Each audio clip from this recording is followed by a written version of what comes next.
Brillanti Musicals, kull nhar ta' ħamis fit-8:30 dejjem fuq One.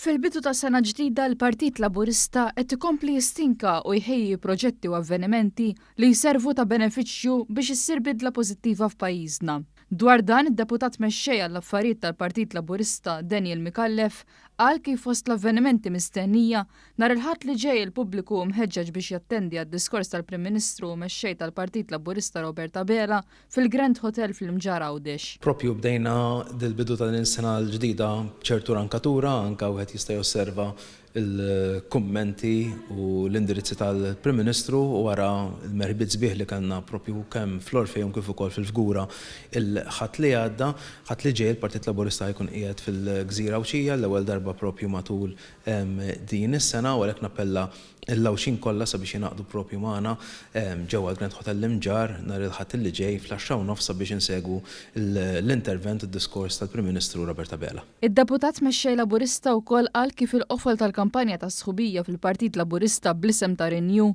li għadha kemm tnediet se jintlaħaq nhar il-ħadd 28 ta' Jannar fiċ-Ċentru Nazzjonali Laburista permezz ta' Open Day bejn l-10 u s-satejn.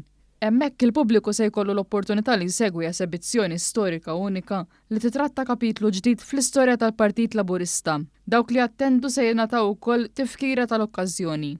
Matul din l-Open Day se tinħareġ sejħa għal volontieri li jixtiequ jinvolvu ruħhom fl-istrutturi tal-Partit Laburista u kull min jattendi se jingħata l-opportunità li jidħol fl-uffiċini fosthom dak tal-mexxej Laburista nnifsu. Propju kif ħabbarna wkoll fil-ġranet li ġejjin għaddejjin issa bil-kampanja Renew relatata ma' sħubija fil-Partit Laburista ser konna wkoll attività ta' Open Day hawnhekk ġewwa ċ-Ċentru Nazzjonali li magħha ser ikun hemm combined esebizzjoni dwar kapitlu ġdid fl-istorja tal-Partit Laburista. Mikallef stqar li d-dettalji għal din l-Open Day se jkunu qed jitħabbru aktar il qudiem filwaqt li sostna li l-esebizzjoni se tkun waħda mill-isbaħ għal dawk kollha li jsegwuha b'kontenut esklusiv u li se jiġi esebit għall-ewwel darba.